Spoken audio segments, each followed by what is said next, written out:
L'artisan du développement, le bâtisseur. Le président de la transition, chef de l'État, a posé ce 19 mars 2025 la première pierre d'une série de constructions d'infrastructures dans le département de la Banga-Bigné et Bela-Banga, dans la province du Moyen-Ogooué. Action visant le développement de la zone, mais aussi et surtout le bien-être de la population.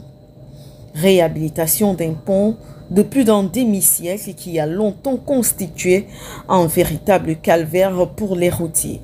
Puis, construction d'un nouveau, une unité sanitaire, un centre de pêche, un marché public, une aire de plaisance, mais aussi une station-service. La faisabilité des dix projets ont été minutieusement étudiés par le ministère de tutelle, conduit par le général Nzengue Nzundu. Le pont qui se dresse devant vous a été construit en 1964-65 et livré en 1966. Il est donc âgé de 59 ans. Ce pont a subi les grumiers, les camions chargés de minerais, les pots-chars chargés d'engins lourds. Il accuse d'énormes faiblesses techniques après une opération d'auscultation que nous avons analysée et donc décidé de l'opportunité de construire un autre pont. Ce pont ne sera pas détruit, il sera réaménagé pour permettre aux véhicules légers de l'emprunter. Il sera donc, au-delà d'être un ouvrage d'art, ce sera un gros ouvrage historique et de décoration pour la localité. Après le lancement des travaux sur le site d'Ebela-Banga, Brice Clotaire-Oli Guinguema et son équipe se sont rendus à Bifoun, où il a lancé la réhabilitation des travaux du tronçon Bifoun-Lambaréné.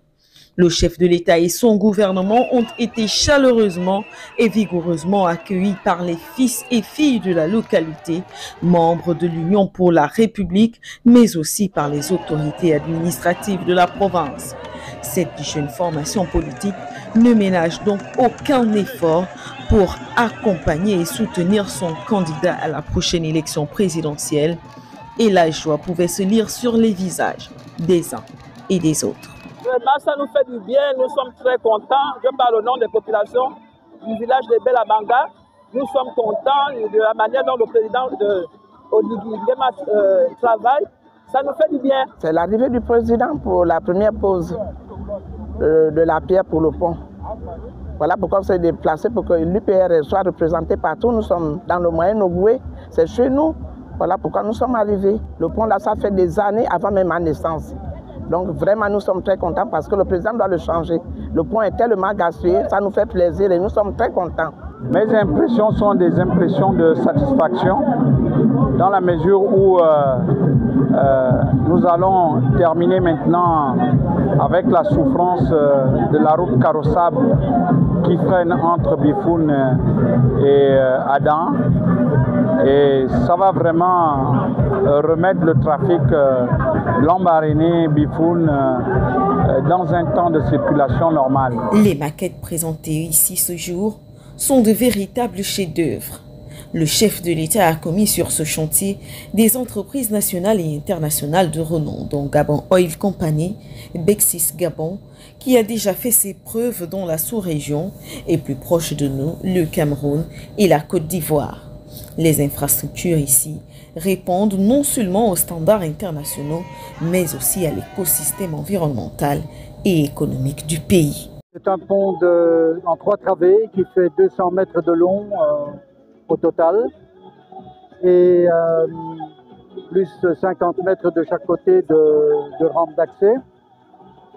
Ce pont va reposer sur 2 piles et 2 culées en béton armé aux extrémités, tandis que le tablier est entièrement métallique. Environ 2 ans, c'est le délai d'exécution requis sur ce chantier. Le président de la transition met ainsi les bouchées doubles, développement ou amélioration des conditions de vie et création d'emplois. À quelques semaines de l'élection présidentielle, le candidat national ne cesse de mettre en œuvre sa vision pour le Gabon à l'horizon 2030.